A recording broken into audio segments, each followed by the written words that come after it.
হরে কৃষ্ণ। ব্যাসদেবের লেখা মহাভারতের উদ্যোগ পর্বে একটি সুন্দর শ্লোক আছে। তেন বঞ্চায়ন তে লোকান মায়া যোগেন কেশবাহ এতো মেবা প্রপত্যন্তে না তেমহ ইয়ান্তি মানবাহ।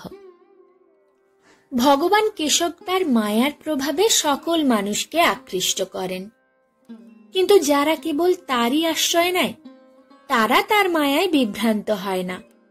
এবং ভগবান কেশবের শরণাপন্ন হওয়া মানে নিজেকে সম্পূর্ণরূপে তার কাছে সমর্পণ করা এবং তার আদেশ যথাযথভাবে অনুসরণ করা এবং তার প্রিয় ভক্তদের সেবা করা।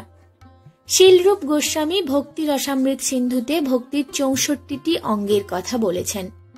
তার মধ্যে একটি হল একাদশীর উপবাস। অর্থাৎ যে ব্যক্তি ভগবান শ্রীকৃষ্ণের শুদ্ধ ভক্তি লাভ করতে চান তার উচিত দৃঢ় সংকল্প এবং ভক্তি সহকারে একাদশীর উপবাস পালন করা। তাই আসুন এই উৎপন্না একাদশী উপলক্ষে উৎপন্না একাদশী সম্পর্কিত একটি পৌরাণিক কাহিনী শ্রবণ করা যাক। এটি সেই সময়ের কথা যখন ভগবান শ্রীকৃষ্ণ এই পৃথিবীতে তার মানবীয় লীলা সম্পন্ন করেছিলেন। একদিন তিনি তার পরম সখা অর্জুনের সাথে বসেছিলেন, আর সেই দিন অর্জুন ভগবানকে এই একাদশী সম্পর্কে প্রশ্ন করে বললেন, হে জনার্দন, একাদশীর দিন পূর্ণ উপবাস অথবা একবার ভোজন করলে কি ফল পাওয়া যায়? এই একাদশীর নাম কি এবং এই একাদশীর ব্রতের মাহাত্ম্যই বা কি, তা আমাকে বিস্তারিতভাবে ব্যাখ্যা করুন। অর্জুনের প্রশ্নের উত্তরে যদুপতি বললেন, হে অর্জুন, এই ব্রত কথা ভবিষ্যোত্তর পুরাণে বর্ণিত রয়েছে। অঘ্রাণ মাসের কৃষ্ণপক্ষের একাদশীর নাম উৎপন্না। উক্ত দিবসেই একাদশী দেবীর জন্ম। মহাবলশালী মূর নামক এক দৈত্য দেবতাগণকে স্বর্গ থেকে বিতাড়িত করলে দেবতাগণ বৈকুণ্ঠে গমন করে শ্রীহরির বহু স্তব্ধ স্তুতি করলেন। হে প্রভু জগন্নাথ, তুমি সবার হিতকারী, তুমি জগতের সৃষ্টি স্থিতি লয় কর্তা, চতুর্দশ ভুবনের যজ্ঞেশ্বর, তোমার মহিমা সর্বত্র প্রচারিত। মূর নামক দৈত্যের দ্বারা আমরা স্বর্গভ্রষ্ট হয়ে আপনার শরণাগত হয়েছি, আমাদের রক্ষা করুন। আপনি শরণ্য বরণ্য ও বিপদের পরিত্রাতা। দেবতাগণের স্তুতিতে প্রসন্ন হয়ে শ্রী গদাধর বললেন, কে সেই মায়াবী, তার পরিচয় দাও। তখন দেবরাজ ইন্দ্র বললেন, রাজধানী চন্দ্রাবতীপুরের বলশালী দৈত্য মূর যুদ্ধে আমাদেরকে পরাজিত করে স্বর্গ থেকে বিতাড়িত করে স্বর্গে সিংহাসনে বসেছেন। হে জলশায়ন, আপনি দেবতাগণকে কৃপা করে সেই অসুরকে বিনাশ করুন।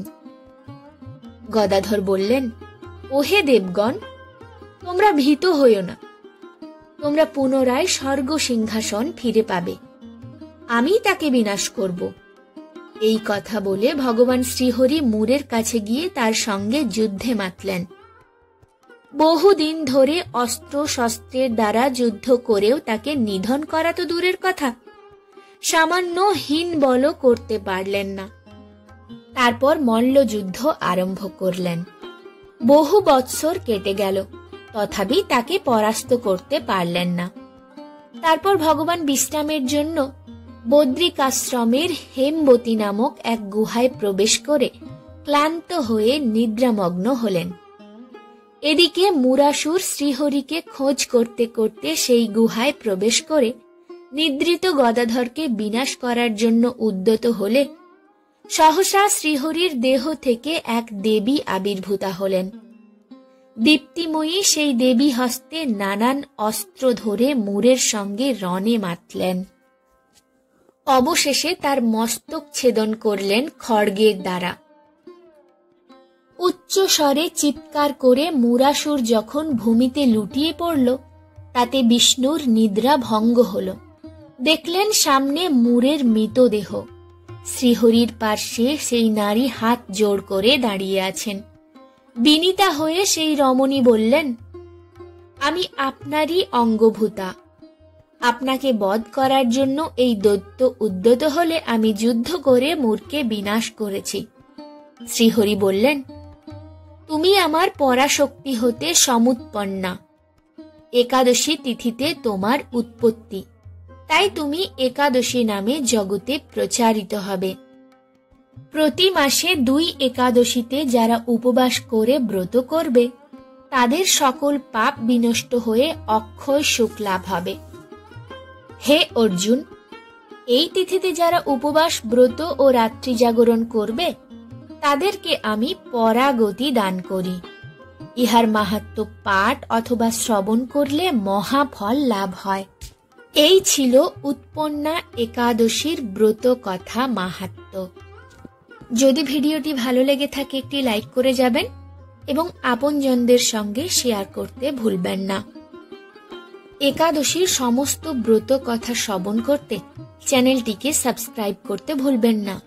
জয় শ্রীকৃষ্ণ। রাধা রাধা।